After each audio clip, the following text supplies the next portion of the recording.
Nakalabas na ng Philippine Area of Responsibility ang Super Typhoon Nando matapos manalasa sa malaking bahagi ng Luzon kahapon. Pero hindi pa tayo maaring maging kampante dahil ang binabantayang low pressure area sa labas ng PAR tuluyan ng naging bagyo. Kaya naman alamin natin ang update niyan kay Pag-asa Weather Specialist Benny Estereja. Magandang hapon. Sa ngayon po, itong si Super Typhoon Nando ay nakalabas na ng Philippine Area of Responsibility as of 4:50 a.m. kanina. Huli itong namataan kaninang 10 a.m. sa layong 425 kilometers kanluran ng Basco, Batanes. Taglay ang hangin ng 185 kilometers per hour malapit sa kanyang mata at may pagbugso hanggang 230 kilometers per hour. At kumikilos west-northwest sa bilis na 20 kilometers per hour. Dahil malawak pa sa ngayon ng bagyo, umaabot ang radius nito sa 800 kilometers at nagdadala pa rin ng malalakas na hangin sa malaking bahagi ng Luzon. Meron pa rin tayong signal number 2 sa western portion of Babuyan Island, ganyan sa northwestern portion ng mainland Cagayan, northern portion ng Papayao at buong Ilocos Norte. Signal number 1 naman sa Batanes, rest of Babuyan Islands, rest of mainland Cagayan, northern Isabela, maging sa natitirang bahagi ng Apayao, Abra, Kalinga, Mountain Province, Ifugao, Benguet, Ilocos Sur, La Union at northwestern portion of Pangasinan. So asahan pa rin ang mga pagbuso ng hangin doon sa mga susunod na oras. Sa natitirang bahagi ng Luzon, tas Western Visayas and Negros Island region, may epekto pa rin po ng habagat or southwest monsoon, mataas ang tsansa ng mga pag-ulan, light to moderate with at times heavy rains. Kaya mag-ingat pa rin sa banta ng mga pagbaha at landslides at lagi tumutok sa ating mga advisories and heavy rainfall warnings. Samantala, yung isa nating monitor pa na bagyo.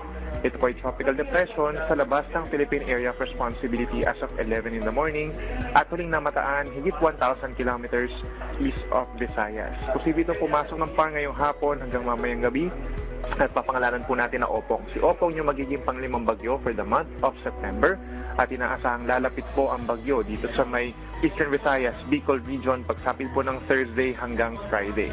And possible po Friday hanggang weekend magdadala ito ng pag-ulan sa malaking bahagi ng Central and Southern Luzon, and that includes Metro Manila. At posible pa rin ang mga banta ng baha at landslides. So sa ngayon, si Super Typhoon Nando meron pa ring epekto ng hangin at ng pag-ulan sa malaking bahagi ng Luzon, lalo na sa may northern and central portions of Luzon. So asahan pa rin for today ang mga pagbugso lalo na sa may Ilocos region and Cordillera region. May epekto din po ng habagat or southwest monsoon sa western sections pa ng Luzon ngayong araw, kaya patuloy na mag-ingat sa mga banta ng baha at pag-uho ng lupa. So sa ngayon, inienhance pa rin ng bagyong Nando, kahit ito ay nasa labas na ng ating PAR, yung southwest monsoon or hanging habagat at possible nga po yung higit 100 millimeters na dami ng ulan dito po sa mga probinsya ng Zambales, Bataan, Pangasinan, La Union at Benguet. And by tomorrow, posible pa rin ang 50 to 100 millimeters sa may Zambales, Bataan at Occidental Mindoro. Yung tatawagin natin si Bagyong Opong, sa ngayon nakikita natin posible hanggang tropical storm category. So posible tayo magtaas na hanggang wind signal number 2 dito sa mga eastern sections ng Southern Luzon and Visayas. Pero posible pang mabago po ang itataas natin na wind signals at yung intensity, maximum intensity ng bagyong tatawagin Opong. Sa ngayon, generally, west-northwest ang kinikilos nito. So, ang tinutumbok niya ng mga lugar ay ito pong Samar Island, Bikulan, and possibly Quezon Province. Pero hindi rin natin inaalis yung chance na didikit lamang ito sa silangan ng ating bansa at gigilid dito sa may Luzon po at posibleng tumawid naman dito sa may Central Luzon as high as Aurora. Narito naman ang lagay ng ating mga dam.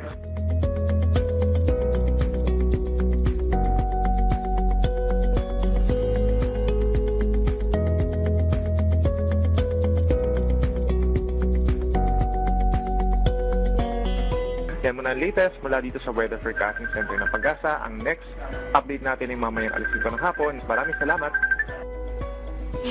Maraming salamat, Pag-asa Weather Specialist Benny Estereja.